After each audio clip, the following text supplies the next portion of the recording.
I remember the flicker of a match across the field. It wasn't a mistake. It wasn't a soldier being careless with a cigarette in the middle of a cold November night. It was a message, and I, in my 19-year-old ignorance, answered it with lead. That match flickered 3 times, a steady rhythmic pulse in the darkness of the Ardennes, and I remember thinking how lucky I was to have such a clear target.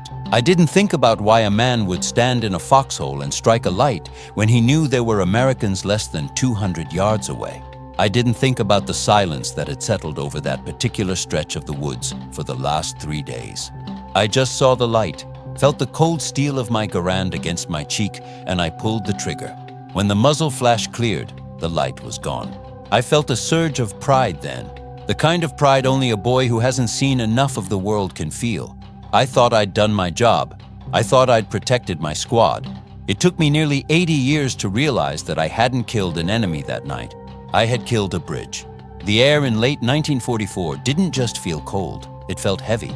It was a wet, bone-deep chill that moved through your wool coat like it wasn't even there. We were dug into the earth, living like animals, our feet always damp and our spirits even damper. My buddy Miller was in the hole next to me. He was a farm boy from Iowa, a few years older than me, but he seemed like an old man back then. He had this way of looking at the tree line that made you think he could see right through the bark and the needles. Miller didn't say much, but he'd been through the worst of it in Normandy, and he had this twitch in his left hand that only stopped when he was holding a deck of cards or his rifle. We'd been sitting in that same spot for 4 days, and the strange thing was, nobody was shooting. We knew the Germans were there. We could hear them coughing, hear the clank of their mess kits when the wind shifted. But the war had gone quiet in our little corner of the world. I thought they were just as tired as we were.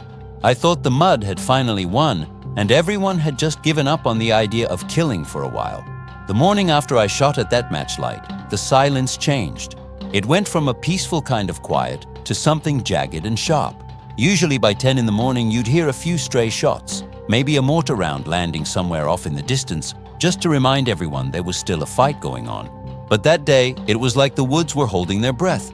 I was sitting there trying to chew on a piece of hard chocolate from a K ration when Miller leaned over. He didn't look at me. He just stared at the German line and said that I'd done something real stupid. I asked him what he meant. I told him I saw a light and I took it out. He just spat into the mud and shook his head. He told me that there are things you learn when you've been at the front long enough, things that aren't in the manual. He told me that sometimes when 2 units stay across from each other long enough, a sort of understanding grows. A silent pact. You don't shoot at the latrines and you don't shoot at the lights. I didn't believe him. I was young, and I'd been told that every German was a monster who needed to be stopped. I didn't understand the weariness that settles into a man's soul after months of seeing his friends disappear into the dirt. I didn't understand that at the end of the day, those boys in the gray coats were just as cold and miserable as I was. Miller tried to explain it to me, but I wouldn't listen. I told him a light is a target, plain and simple. He looked at me then, really looked at me, and I saw a kind of pity in his eyes that made me feel smaller than I'd ever felt in my life. He told me that the light wasn't for us. It was a signal to their own guys and a signal to us that everything was okay. It was a way of saying, we're still here, we're staying put, and we aren't going to start anything if you don't. It was a peace treaty written in the dark with a wooden match, and I had broken it. If you're still listening to my story, I'd appreciate if you'd hit that like button and subscribe. It means these memories won't be forgotten. The shells started falling about an hour later. It wasn't the usual harassing fire. It was concentrated, angry, and it was aimed right at our holes. It was like they knew exactly where we were tucked in, which they did, because we'd been there for days. But until I fired that shot, they'd left us alone. Miller got hit first. A piece of shrapnel caught him in the shoulder, and the scream he let out is something I can still hear when the house gets too quiet at night. It wasn't a scream of pain, not exactly. It was the sound of a man who knew he'd been betrayed. We had to scramble out of there, dragging Miller through the frozen slush while the trees around us were being shredded into toothpicks. We lost 3 men in that retreat. 3 men who had survived the beaches and the hedgerows, only to die in a nameless patch of woods because I thought I was being a hero. We fell back to a secondary line, a ruined farmhouse that had seen better days. The roof was gone, and the walls were riddled with bullet holes, but it was better than the open woods. Miller was being looked at by the medic, and I was sitting in the corner, shaking. My hands wouldn't stay still. I kept looking at my rifle, the tool I'd used to start all this, and I felt a physical weight in my chest.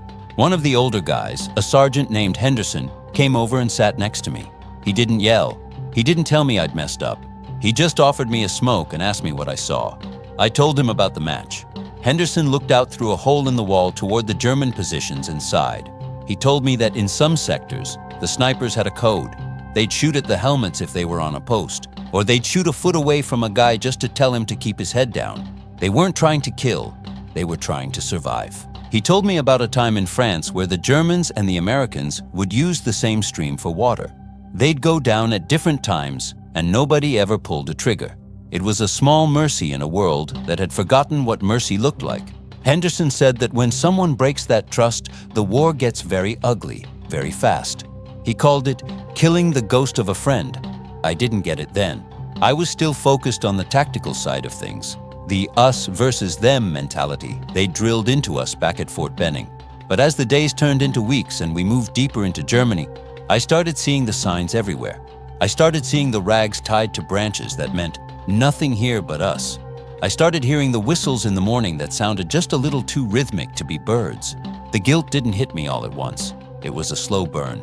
It stayed with me through the end of the war, through the liberation of the camps, and through the boat ride back home to New York. I tried to bury it.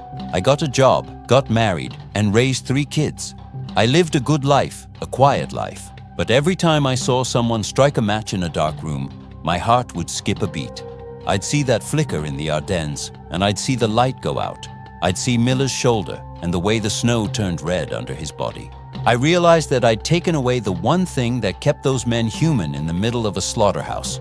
I took away their hope that even in the worst of times, you can still find a way to be decent. I'm 92 years old now. Most of the men I served with are gone. Miller passed away about 10 years ago, and Henderson long before that. I'm the only one left who remembers that specific night, that specific match. I decided to tell this story because I think people need to know that war isn't just about the big battles and the maps with the red and blue arrows. It's about the small choices. It's about the moments where you decide to see a man instead of a target. I failed that test when I was 19. I spent the rest of my life trying to understand why I was so quick to pull that trigger, and why it took me so long to see the man behind the light. If you're still listening to my story, I'd appreciate if you'd hit that like button and subscribe. It means these memories won't be forgotten. It was during the winter of '44 that I really started to notice the patterns. Once my eyes were opened by Miller and Henderson, I couldn't unsee them. We were moving through a small village near the German border. The houses were mostly rubble, just skeletons of stone and charred wood reaching up into the gray sky. My squad was tasked with clearing a row of shops on the main street. It was tense work, the kind that makes your stomach feel like it's full of cold lead. Every doorway was a potential grave. We were moving slow, leapfrogging from one pile of bricks to the next. I remember the smell of that village. It was a mix of wet ash, old cabbage, and something metallic that stayed in the back of your throat. I was crouched behind a collapsed chimney when I saw him. He was a German soldier, maybe my age, sitting in what used to be a bakery across the street. He wasn't aiming his rifle. He was just sitting there, leaning against a flour-dusted counter, looking out the window. He saw me. Our eyes met for a split second across that dusty, dangerous gap. My finger tightened on the trigger, the muscle memory kicking in before my brain could even process what was happening. But then, he did something strange. He didn't reach for his Mauser. He just raised a hand, palm out, and then pointed toward the basement of the building I was leaning against. He did it once, twice, then disappeared back into the shadows of the bakery. I froze. My heart was hammering against my ribs so hard I thought it would break. I signaled for the rest of the guys to hold up. I told them I had a bad feeling about the cellar. Henderson crept up beside me, his eyes scanning the bakery. I told him what the German had done. Henderson didn't hesitate. He pulled a grenade, but he didn't pull the pin. He just waited. We listened, really listened. And beneath the sound of the wind whistling through the ruins, we heard it, the faint rhythmic ticking of a timer. They'd rigged the cellar with explosives, and if we'd moved another 10 feet, we would have been blown to kingdom come. That German boy had saved our lives. He'd signaled us, even though we were the ones supposed to be clearing him out. I stayed in that spot for a long time after we bypassed the house. I kept looking at the bakery, hoping to see him again, hoping to find a way to thank him, but he was gone. It was a trade, I realized. He gave us our lives, and in return, we didn't shell that bakery. We just moved on. That was the signaling I hadn't understood before. It wasn't always a light or a rag. Sometimes it was just a look, a gesture that said, I don't want to die today, and I don't want to kill you either.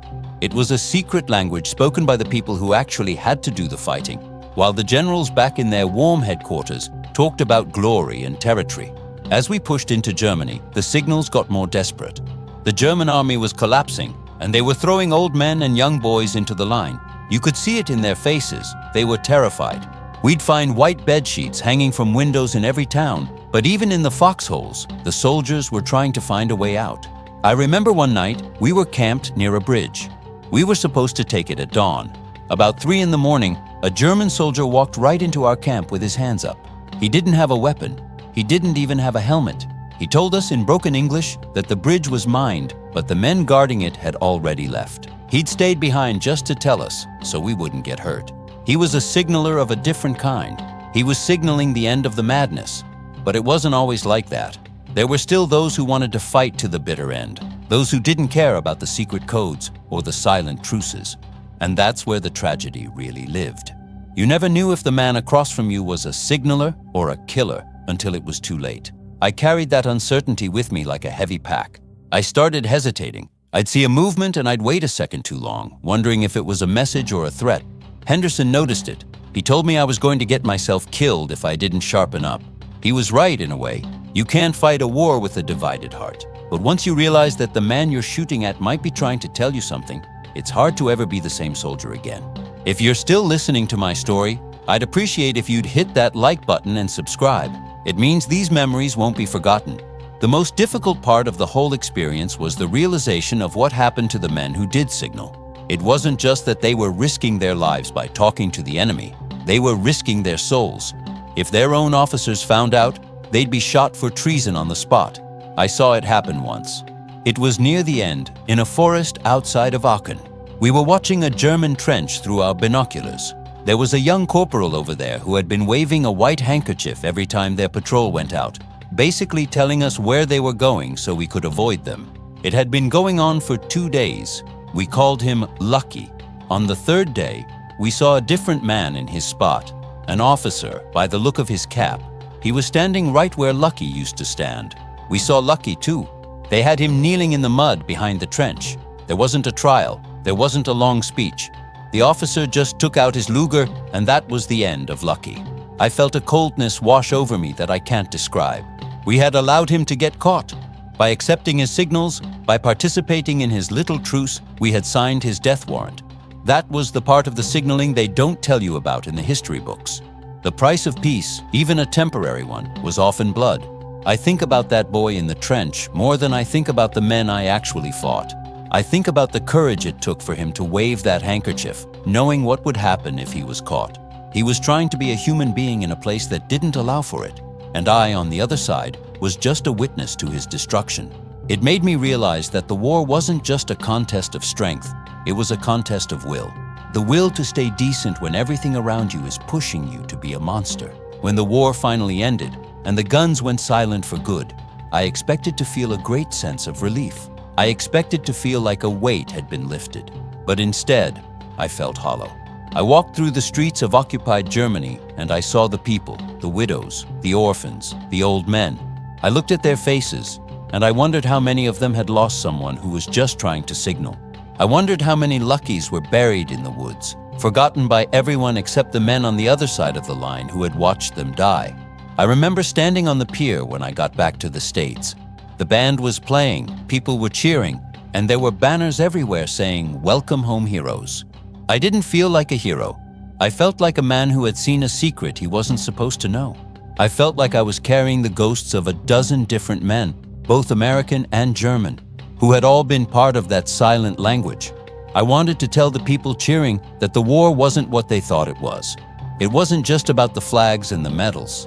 It was about a match flickering in the dark and a boy who didn't understand what it meant. My wife, Martha, used to ask me why I'd wake up in the middle of the night and just sit by the window staring out at the streetlights. I never told her. I couldn't. How do you explain to the person you love that you're still haunted by a light you put out in 1944? How do you tell her that you feel more connected to a dead German corporal than to the people in your own neighborhood? I kept it inside for decades. I built a wall of silence around those memories, thinking that if I didn't talk about them, they'd eventually fade away. But they don't fade. They just settle deeper into your bones. If you're still listening to my story, I'd appreciate if you'd hit that like button and subscribe. It means these memories won't be forgotten. It wasn't until I turned 80 that I started writing things down. Not for a book, just for myself. I needed to see the words on paper. I needed to see the name Miller and the name Henderson and the word match. I started visiting the local VFW, sitting with the other old-timers. Most of them wanted to talk about the battles, the big movements, the funny stories about bad food and drill sergeants. But every now and then, I'd find someone who would look at me, and I'd know. I'd know they'd seen the signals too. We didn't even have to say the words. We'd just sit there, drinking our coffee, acknowledging the shared burden of what we knew. I remember one guy, a paratrooper named Silas. He'd been in the 101st. He told me about a night in Bastogne where he'd shared a foxhole with a German soldier for 3 hours during a massive artillery barrage. They didn't fight. They just huddled together for warmth, two terrified kids waiting for the world to end. When the shelling stopped, the German gave him a piece of dry bread, shook his hand, and crawled back to his own side. Silas said he never fired his rifle again for the rest of the war. He just couldn't do it. He'd seen the man, and once you see the man, the enemy disappears. That's what I've been trying to get at all these years. The tragedy of war isn't just the death, it's the denial of humanity. The signaling was a way to reclaim that humanity, even for a few seconds. It was a way of saying, I see you. When I understood that, it was too late to change what I'd done in the Ardennes. It was too late to save Miller from that shrapnel or to save the man with the match. But it's not too late to tell the story.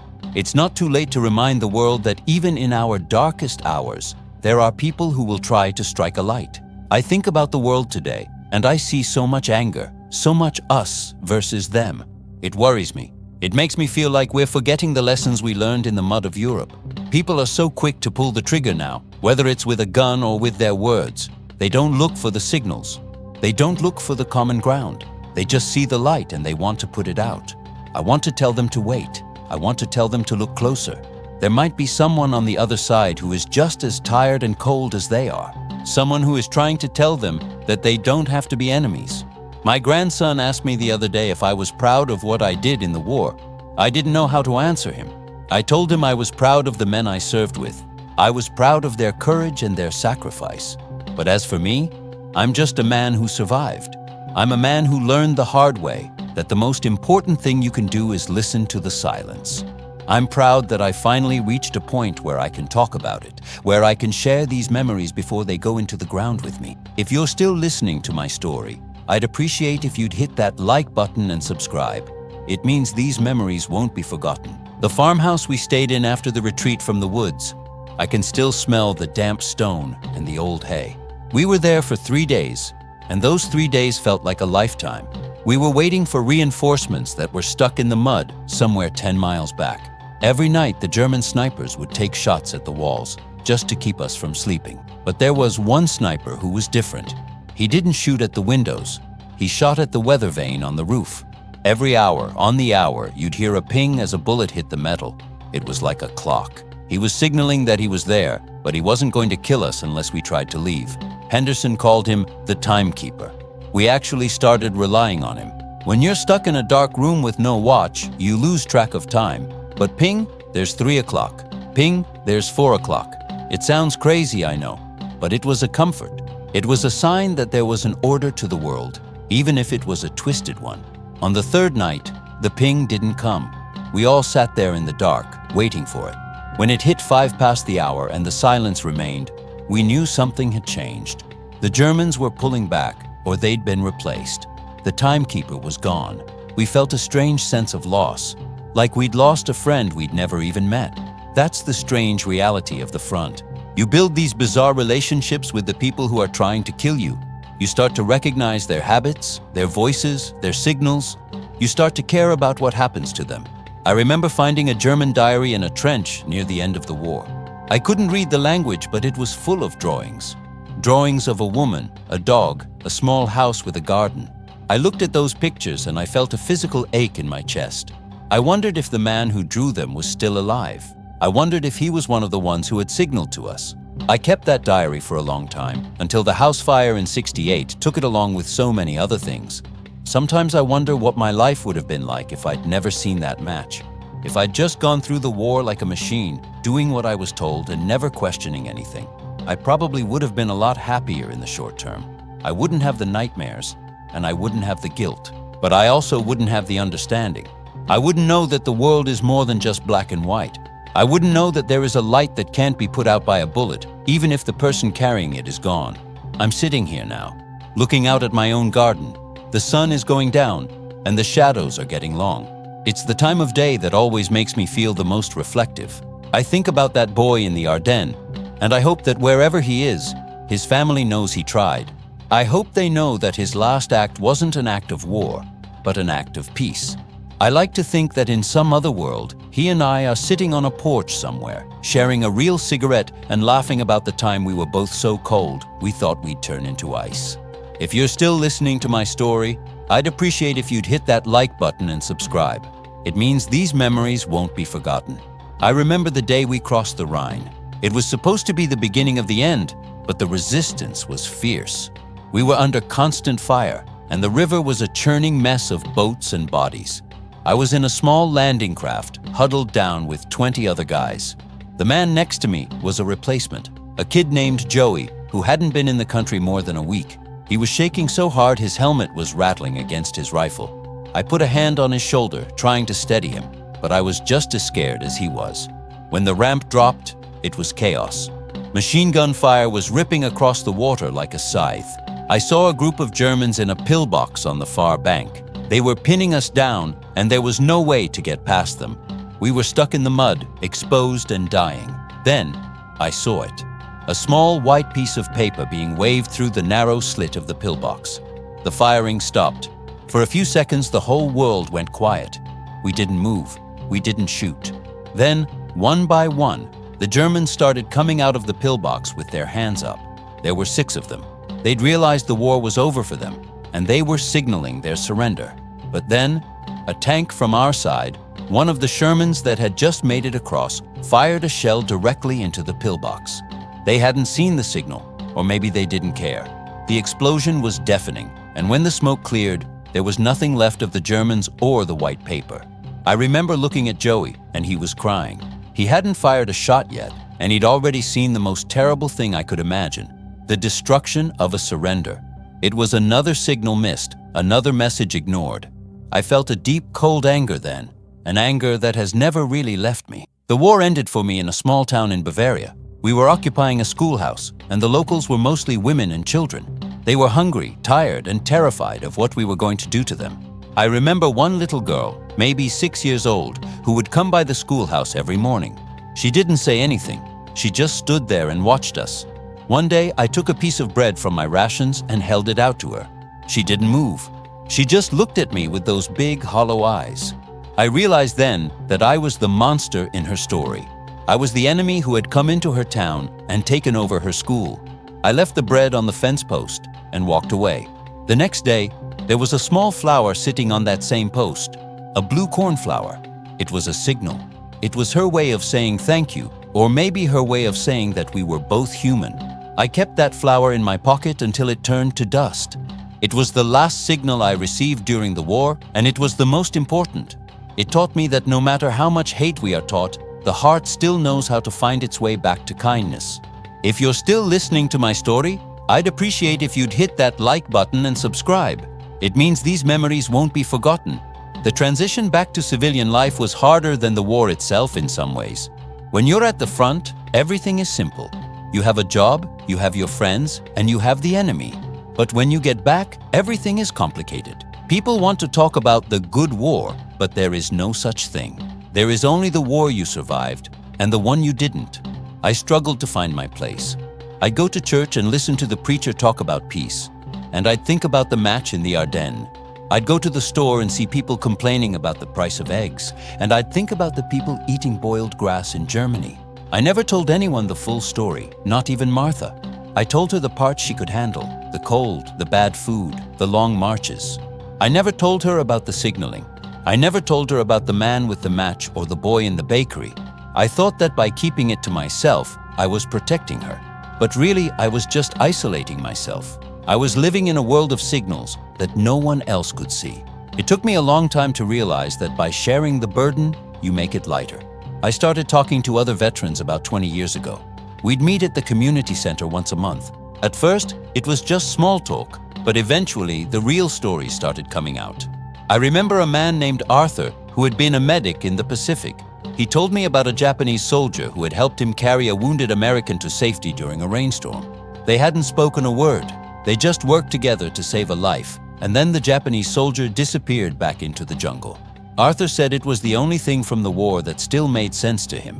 That's the common thread I've found. The moments of humanity are the only things that survive the test of time. The battles fade, the dates get blurry, but you never forget the face of a man who chose not to kill you. You never forget the signal that meant life instead of death. I'm sharing this now because I want those signals to be heard. I want people to know that even in the middle of a world at war, there were people who were trying to build bridges. If you're still listening to my story, I'd appreciate if you'd hit that like button and subscribe. It means these memories won't be forgotten. I remember a specific night in January of '45. The snow was waist deep in some places, and we were trying to move through a pine forest. It was so quiet you could hear your own heartbeat. We were on patrol, just 6 of us, and we were lost. We didn't know where the German lines were, and we didn't know where our own lines were. We were just wandering through the white void, freezing and exhausted. We came across a small cabin in a clearing. There was smoke coming from the chimney. We surrounded the cabin, our rifles ready. Henderson kicked in the door and we rushed in. But there were no soldiers inside, just an old woman and 2 small children sitting around a fire. They looked at us with a fear that I still see in my dreams. They didn't have any food and they didn't have any weapons. They were just trying to stay warm. We stayed there for the night. We shared our rations with them, and Henderson even helped the old woman fix a hole in the roof. In the morning before we left, the old woman took me aside. She didn't speak English, but she took a small wooden cross from around her neck and pressed it into my hand. She pointed toward the east and made a cutting motion across her throat, then pointed toward the west and nodded. She was signaling us. She was telling us that the Germans were to the east and the Americans were to the west. She was risking her life to save ours. We followed her directions and found our unit by noon.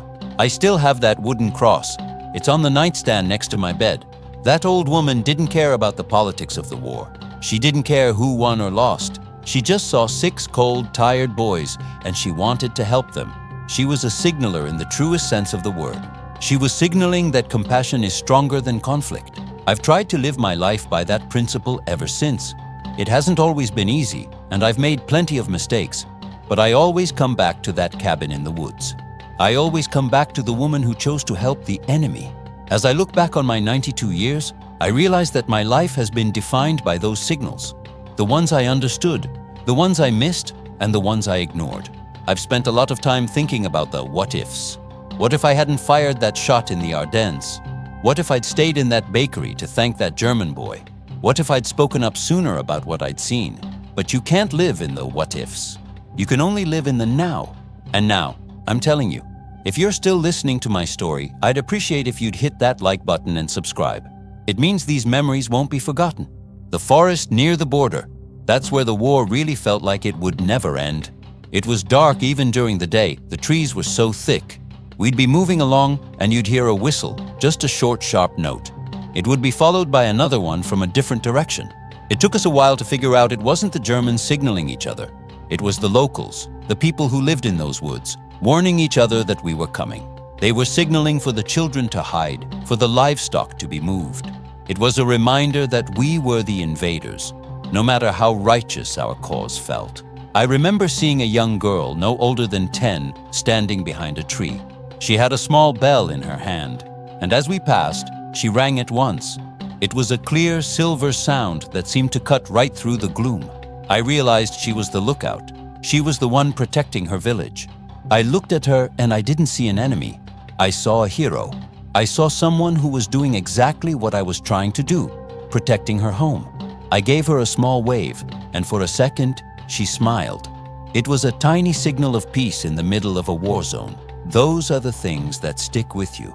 Not the medals, not the speeches, but the small moments of connection. I've tried to teach my children that. I've tried to tell them that everyone has a story and everyone has a reason for what they do. If you can understand the signal, you can understand the person. It's the only way to break the cycle of violence. It's the only way to ensure that the next generation doesn't have to sit in a frozen foxhole wondering if the light across the field is a target or a message. I'm tired now. My voice isn't what it used to be, and the memories are starting to feel like a heavy blanket. But I'm glad I've shared this. I'm glad that someone out there is listening. It makes me feel like the man with the match didn't die for nothing. It makes me feel like his message finally got through, even if it took 80 years. I hope you take this story with you. I hope you remember to look for the signals in your own life. And I hope you have the courage to strike a light when the world gets dark. If you're still listening to my story, I'd appreciate if you'd hit that like button and subscribe. It means these memories won't be forgotten. I think about the end sometimes. Not just the end of the war, but the end of my time here. I'm not afraid. I've seen enough of life and death to know that it's all part of the same journey. I just want to know that I've done my part. I want to know that I've been a good signaler for the people who come after me. I want them to know that it's okay to be afraid, and it's okay to be unsure. The important thing is to keep looking for the humanity in others, even when it's hidden behind a uniform or a language you don't understand. The signaling, it's still happening, you know. It's happening in the way we treat our neighbors, in the way we talk to strangers, in the way we choose to respond to hate. Every time you choose kindness over anger, you're sending a signal. Every time you choose to listen instead of shout, you're striking a match. It's a small thing, but it's the only thing that matters. I've learned that the hard way, through the blood and the mud of Europe. I hope you can learn it the easy way, by listening to an old man who has seen too much and is finally ready to tell the truth. I remember a conversation I had with Miller right before he passed away. We were sitting on his porch in Iowa, watching the corn sway in the wind. He looked at me and said, "Henry, do you think they ever forgave us?" I didn't have to ask who he meant. I told him that I didn't know if they forgave us, but I knew they understood us. We were all just boys caught in a storm, trying to find our way home.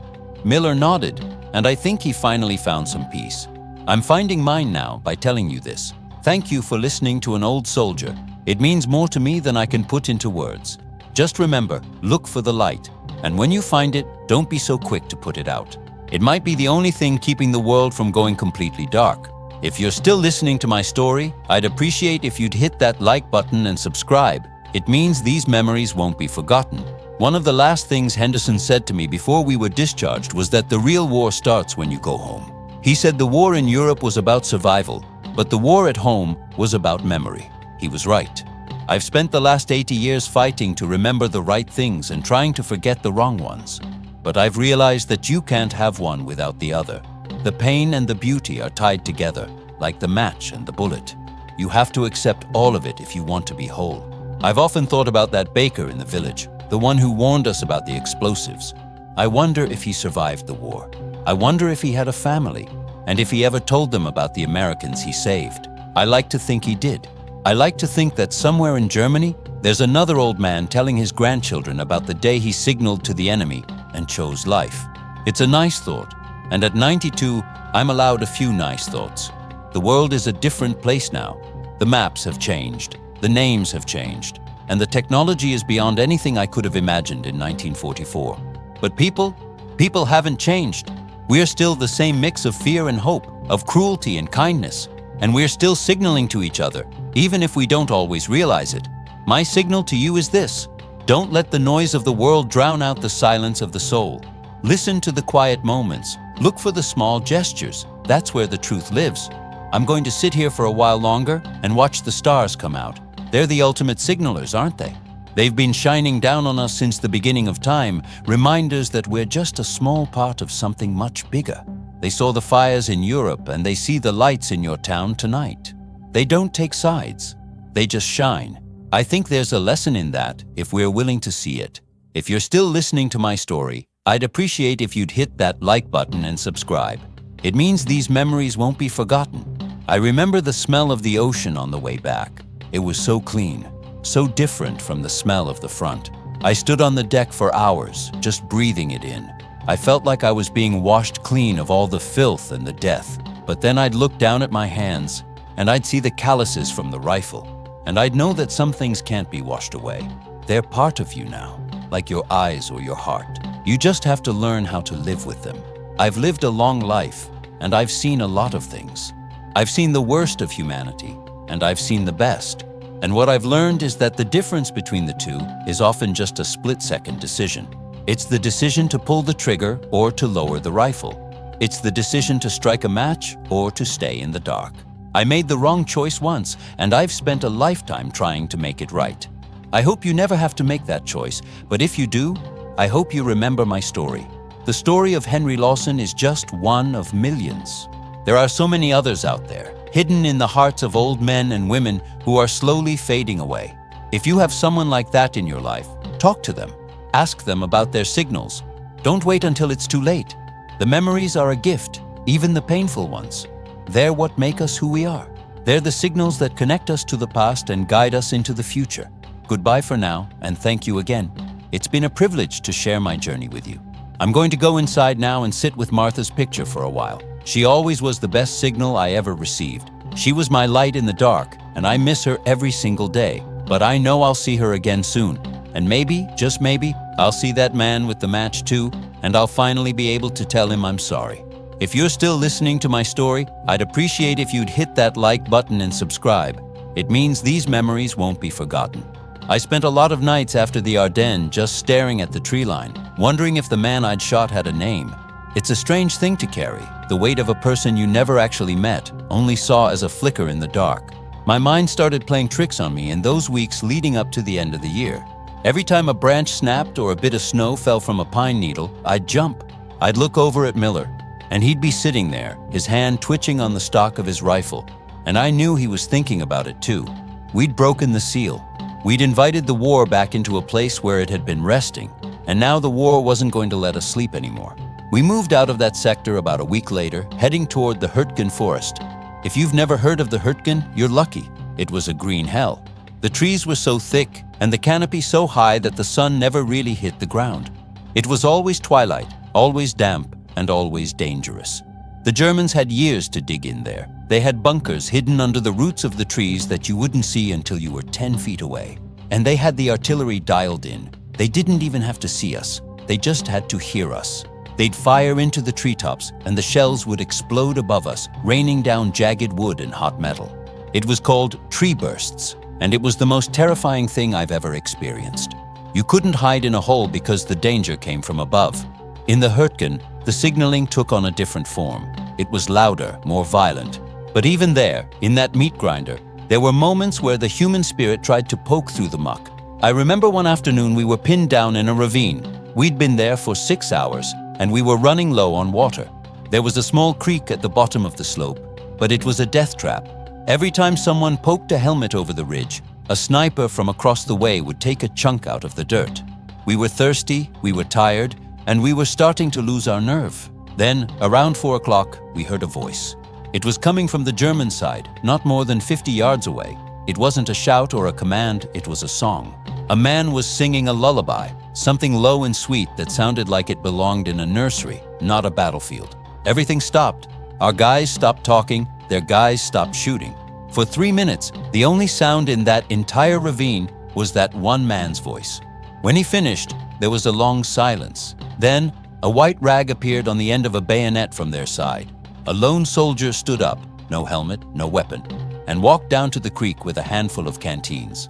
Henderson, who was leading our squad, watched him through his binoculars. We all had our rifles leveled, waiting for the order to fire. But Henderson didn't give it. He just watched. The German filled his canteens, turned around, and walked back up the hill. When he reached his trench, he waved the rag once more and disappeared. 5 minutes later, Henderson stood up. He didn't say a word. He just grabbed our canteens and walked down to the same spot. He filled them up, came back, and the war started again 5 minutes later. That was the signaling. It was the understanding that even if we had to kill each other tomorrow, we didn't have to die of thirst today. If you're still listening to my story, I'd appreciate if you'd hit that like button and subscribe. It means these memories won't be forgotten. I think about that singer sometimes. I wonder if he made it out of that forest. Most of us didn't. The Hurtgen took a piece of everyone who entered it.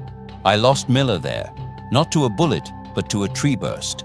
We were huddled together during a barrage, and a massive limb from an old oak tree came crashing down right on top of our hole. I managed to scramble out, but Miller, he didn't. I spent 2 hours trying to dig him out while the shells were still falling. When I finally reached him, he was gone. He looked peaceful in a way. The twitch in his hand had finally stopped. I took his dog tags and his deck of cards, and I sat there in the mud and cried for the first time since I'd landed in France. Losing Miller changed me. He was the one who had tried to teach me about the signals, the one who had tried to keep me human. Without him, I felt adrift. I became colder, more efficient. I stopped looking for the man across the way and started seeing only the targets again. I thought that was the only way to survive. If I didn't care who they were, it wouldn't hurt so much when they were gone. But Henderson wouldn't let me stay that way. He'd pull me aside at night and make me talk. He'd ask me about home, about my parents, about the girl I wanted to marry. He knew that the moment a soldier stops thinking about the future, he's already dead. We pushed through the forest and eventually reached the outskirts of a town called Schmidt. It was a ruin, like every other town in that part of Germany. We were clearing houses room by room, which is the most intimate kind of fighting there is. You're so close you can hear the other man breathing. You can smell his sweat. In one of those houses, I found a German officer's cap lying on a table. It was perfectly clean, sitting there like it was waiting for someone to come back and put it on. Next to it was a half-eaten sandwich and a letter written in an elegant looping script. I picked up the letter and looked at the date. It had been written that morning. I realized then that we weren't just fighting an army, we were interrupting lives. That man had been sitting there, eating his lunch and reading a letter from home, just minutes before we burst through the door. I put the letter back down and left the cap where it was. It felt like a signal I hadn't been invited to read.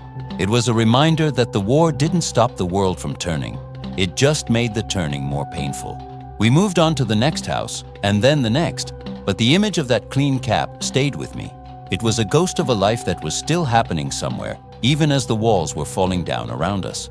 The winter of '44 turned into the spring of '45, and the mood of the war shifted.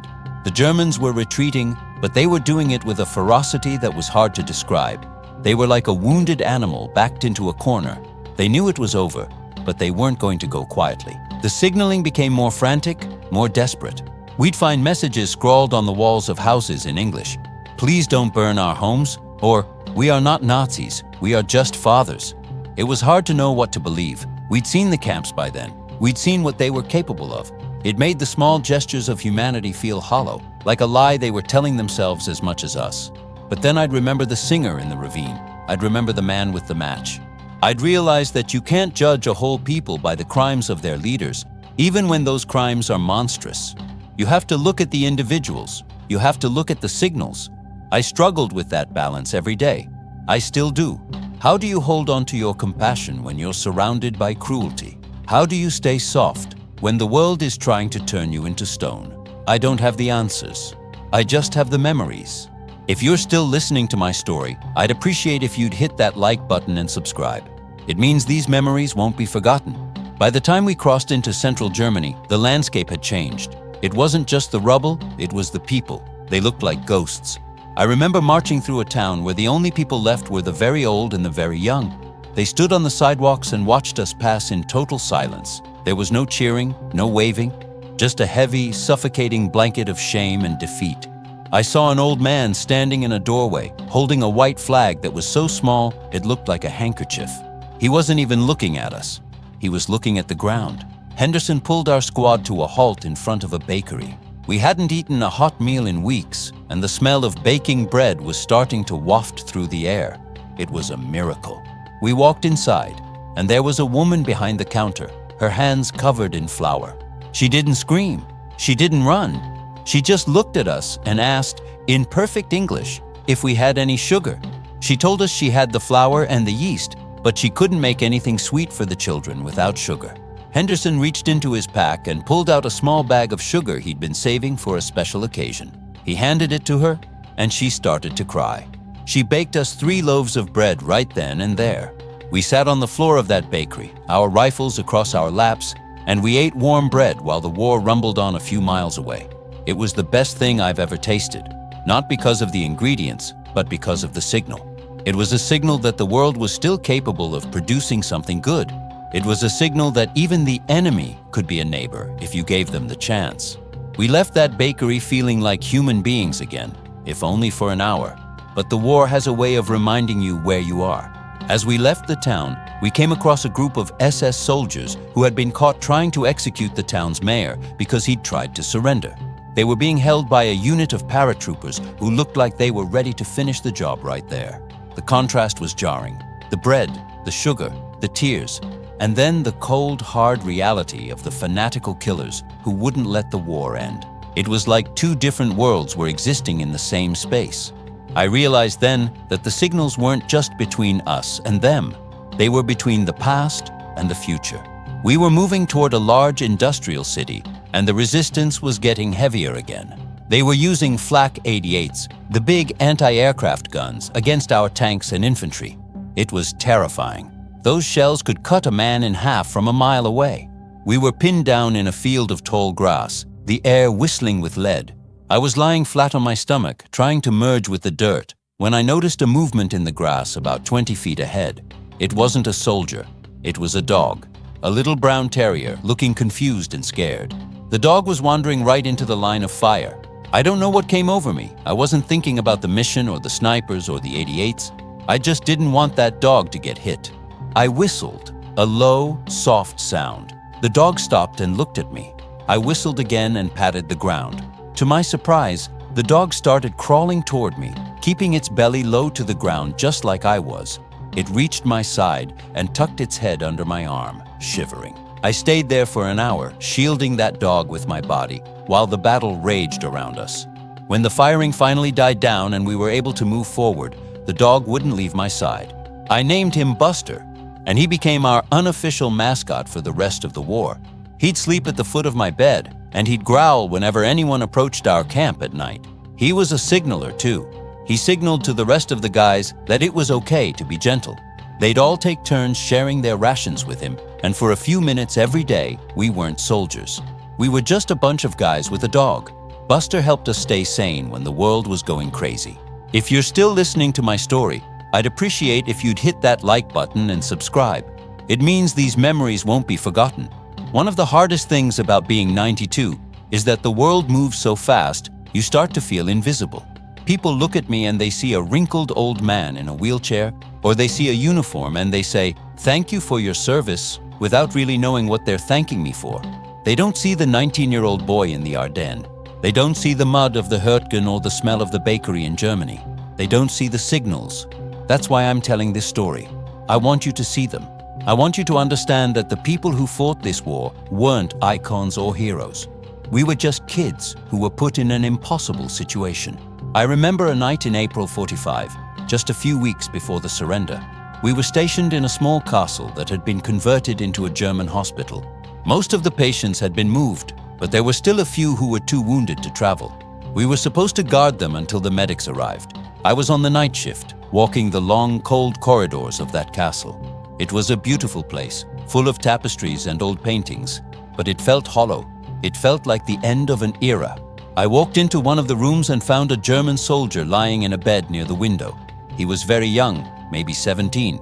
He had a bandage over his eyes, and his hands were clutching the sheet so hard his knuckles were white. He heard me come in and started speaking in German, his voice trembling. I didn't know what he was saying, but I knew the sound of fear. I walked over to the bed and took his hand. He flinched at first, but then he felt the warmth and he gripped my hand like it was a lifeline. We stayed like that for hours. I didn't say a word, and he didn't stop talking, but we understood each other.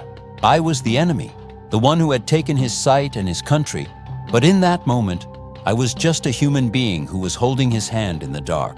I realized that the signals don't always need a match or a rag or a song. Sometimes they just need a hand. Sometimes they just need the courage to sit with someone in their pain, even if you're the one who caused it. The boy died just before dawn. He passed away quietly, his hand still in mine. I stood up and looked out the window at the German countryside. The sun was coming up, and for a moment, the world looked peaceful. I felt a profound sense of sadness, not just for the boy, but for all of us. We had spent years trying to destroy each other, and in the end, We were all just searching for someone to hold our hand in the dark. I walked out of that room and never told anyone what had happened. It was a secret signal, a private moment of grace in a world that had forgotten what grace looked like. When the news of the surrender finally came, we didn't celebrate like you see in the movies. There was no jumping for joy or throwing helmets in the air. We just sat there. We were too tired to celebrate. We were too hollow. We looked at each other and we saw the ghosts of the men who weren't there.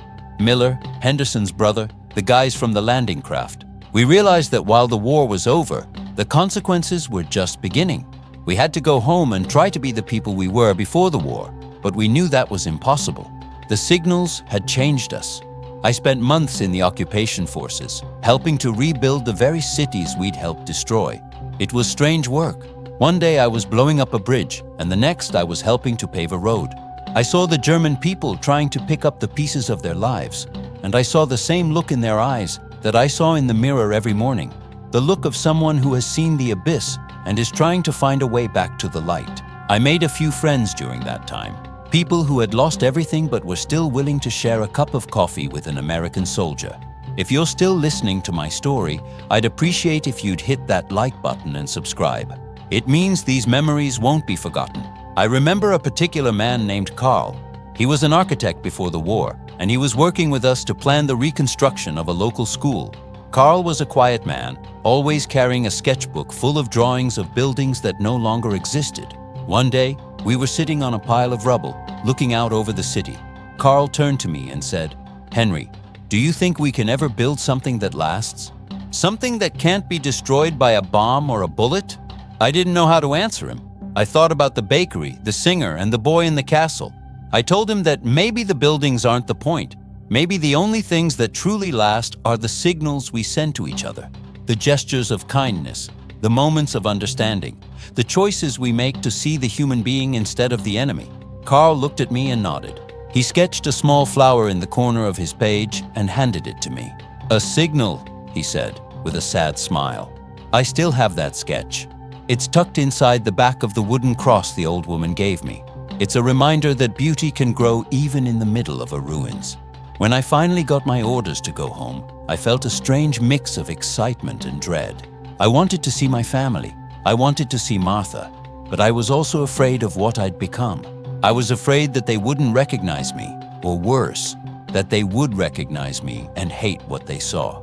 I spent the boat ride back staring at the horizon, trying to prepare myself for the life that was waiting for me. I'd see the other guys on the deck, some of them laughing and talking about the future, and I'd wonder if they were as scared as I was. I remember the moment the ship pulled into the harbor. The Statue of Liberty was standing there, just like in the pictures, and there were thousands of people on the docks waving and cheering. I looked for Martha in the crowd, and when I finally saw her, my heart felt like it was going to burst. She was wearing a yellow dress and she was waving a little American flag. I pushed through the crowd, not caring about my gear or my orders, and I grabbed her and held her so tight she could barely breathe. She looked at me and she didn't say, "Thank you for your service" or "You're a hero." She just looked into my eyes and said, "Welcome home, Henry. You've been gone a long time." She knew. She didn't know the details, but she knew that the boy who had left was gone, and the man who had returned was someone new. She accepted the signals I was sending without even knowing what they were. That was the greatest gift anyone has ever given me. We got married a month later, and we started the slow, difficult process of building a life. There were nights when I'd wake up screaming, convinced I was back in the Hurtgen. There were days when I couldn't look at a piece of bread without thinking of the bakery in Germany. But Martha was always there. She'd sit with me in the dark, holding my hand just like I'd held the boy's hand in the castle. She became my anchor, the one person who kept me from drifting back into the shadows of the war. I started working in a factory, making parts for cars. It was honest work, and it felt good to be creating something instead of destroying it. I'd look at the metal I was working with, and I'd think about the shrapnel and the shells, and I'd be glad that it was being turned into something useful. I became a father, then a grandfather, and now a great-grandfather. I've seen the world change in ways I never thought possible. I've seen men walk on the moon, and I've seen the wall in Berlin come down. I've seen the signals of peace spread across the globe, and I've seen them be ignored again and again. If you're still listening to my story, I'd appreciate if you'd hit that like button and subscribe. It means these memories won't be forgotten. I think the reason I'm so focused on these signals now, at 92, is because I see the world getting louder and angrier. I see people retreating into their own trenches, refuse to even look at the people on the other side. They think that by being loud and aggressive, they're being strong. But true strength isn't in the shout, it's in the whisper. It's in the courage to be vulnerable, to reach out a hand, to strike a match in the dark. I want to tell them that the most powerful thing you can do is to acknowledge the humanity of your enemy. I remember a trip I took back to Europe in the 70s. I visited the Ardennes, and I found the spot where I'd been dug in that night in November 44. The woods were different, the trees had grown, and the scars of the war were mostly hidden by moss and ferns. But I found the exact ridge where I'd seen the match. I sat there for a long time, just listening to the wind. I didn't feel the anger or the pride I'd felt as a 19-year-old. I just felt a deep, quiet regret. I walked down into the field where the German lines had been.